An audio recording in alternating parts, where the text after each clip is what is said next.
هادينا وناصرنا أبي القاسم محمد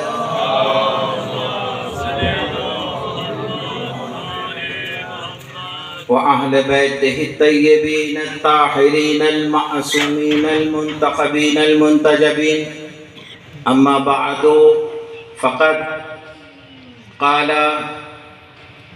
پروردگار عالم بسم اللہ الرحمن الرحیم ربنا اغفر لی ولوالدی وللمؤمنین ویوم یقوم الحساب. صلوات پڑھ دیں مل کے محمد و آل محمد.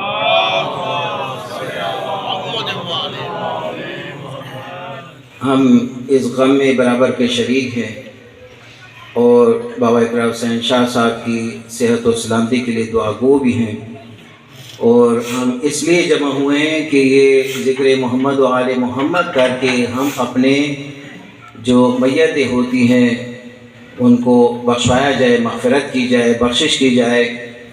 ہمیں اعتماد ہے کہ محمد و آل محمد ہمیں بخشائیں گے، لیکن جو دانستہ یا نادانستہ کوتاہیاں ہو جاتی ہیں، اس دار فانی میں گستاخیاں ہو جاتی ہیں، ان کی سفارش کے لیے ہم محمد و آل محمد کو اللہ کے سامنے پیش کرتے ہیں. تو انتہائی مختصر وقت میں چند جملے عرض کرنے ہیں. میں قبلہ کی بہت خوبصورت انداز میں مجلس ہوئی. قبلہ ذاکر اہل بیت سید زین علی شاہ صاحب نے بھی بڑے خوبصورت کلام پیش فرمائے، مولا قبول فرمائے، اور ان کے صدقے میں مولا پریشانیوں جتنی بھی پریشانیاں ہیں آپ کی ان کو دور فرمائے. میں جو سمجھا ہوں سرکار کی اپنے تلڑا صاحب کی گفتگو سے ایک جملہ پھر اپنی گفتگو کے طرف جائیں گے، رجوع کریں گے. سرکار امام جعفر صادق علیہ السلام،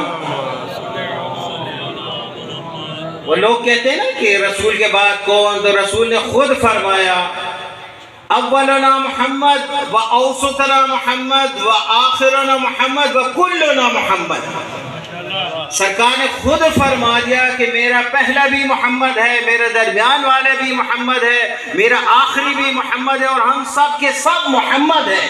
محمد کا مطلب جو جانتا ہے وہ تو جانتا ہی ہے، لیکن امام صادق کے پاس آ کر ایک شخص نے کہا، صحابی نے کہا، شاگرد نے سوال کر لیا کہ ابن رسول اللہ یا ابا عبداللہ، اس کا مطلب کیا ہے؟ یہ محمد و آل محمد کو سب کو محمد ہی کہہ دیا پرورہ رسالت معاب نے.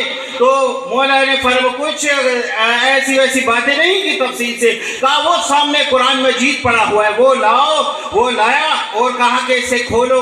پہلے پوچھا، اعتراف کرایا پورے مجمع کے سامنے کہ بتاؤ یہ کیا ہے؟ کہا اس کو قرآن مجید کہتے ہیں، فرقان الحمید کہتے ہیں، یہ اللہ کا کلام ہے، یہ اللہ کا نور ہے، یہ اللہ کی بھیجی ہوئی کتاب ہے، یہ آخری کتاب ہے، یہ ام الکتاب ہے، یہ آخری کتاب ہے. کہا اعتراف ہو گیا. پھر مولا نے فرمایا اسے کھولو. کھولا. کہا کہ کون سی سورت ہے؟ کہا کہ سورہ محمد ہے. کہا اسے بند کرو. کہا بند کر دیا. پھر کہا اسے کھولو. پھر کھولا. کہا اب کون سی سورت ہے؟ کہا کہ اما یتساءلون النبأ عن النبأ العظیم سورت ہے. کہا اچھا پھر بند کرو. کہا پھر بند کر دیا. کہا پھر کھولو. پھر کھولا گیا اور پھر مولا نے ارشاد فرمایا کہ بتاؤ کون سی سورت ہے؟ کہا کہ یہ سورہ فاتحہ ہے، پھر سورہ بقرہ ہے. اس طرح کچھ سورتیں تکرار کرنے لگی. کہا کہ یہ کیا ہے؟ کہا یہ قرآن ہے. کہا اسی طرح محمد و آل محمد ہے کہ ہمارا پہلا بھی محمد ہے، ہمارا درمیان والا بھی محمد ہے، ہم سارے کے سارے محمد ہیں. قرآن ایک ہی ہے. قرآن کی صورتیں ہیں. پہلے کسی صورت کا نام علی ہے، کسی کا نام سیدہ ہے، کسی کا نام حسن ہے، کسی کا نام حسین ہے، کسی کا نام سجاد ہے، کسی کا نام باقر ہے، کسی کا نام صادق ہے، کسی کا نام قاسم ہے، کسی کا نام رضوی ہے، کسی کا نام نقوی ہے، کسی کا نام تقوی ہے، کسی کا نام حسن العسکری ہے، اور کسی کا نام ہیبت خدا ہے. صلوات مل کے پڑھ دیں مل کے محمد اور محمد. جو پہلا بھی محمد ہے، درمیان والا بھی محمد ہے. تو میں ایک جملہ گزارش اور کرنا چاہتا ہوں کہ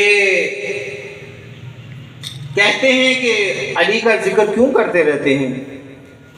علی کے ذکر سے فائدہ ہی کیا ہے؟ کیا فائدہ ہے؟ تو کسی نے آگے بڑھ کے علی مولا سے پوچھا، یا علی ایک سوال ہے. علی مولا نے ارشاد فرمایا کہ بتاؤ کہ کون سا سوال ہے؟